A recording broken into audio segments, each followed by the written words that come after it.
শেষ ঠিকানা যদি ৩.৫ হাত মাটি হয়, তাহলে কিসের তো ক্ষমতার দাপট?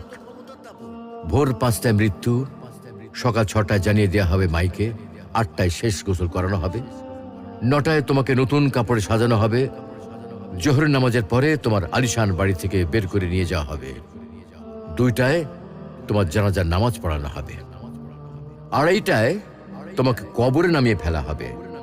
মাটি দেওয়া শেষ হয়ে গেলে কেউ তোমার জন্য দোয়া করবে, আর কেউ চলেও আসবে। এই তো জীবনের শেষ আয়োজন। তো কিসের তো অহংকার, কিসের তো ক্ষমতার দাপট? হ্যাঁ, ক্ষমতা কারোর জন্য চিরস্থায়ী নয়। অন্যায়ভাবে কাউকে ঠকালে একদিন ঠিক নিজেকেও ঠকতে হবে, এটাই নিয়ম। হ্যাঁ, এটাই নিয়ম। ভোরের সূর্যোদয়ের আলোতে যে পৃথিবী আলোকিত হয়, সন্ধ্যার সূর্যাস্তে তা আবার হারিয়ে যেত দেখি। অসত্য দিয়ে সত্যকে কখনো ঢেকে রাখা যায় না। প্রকৃতি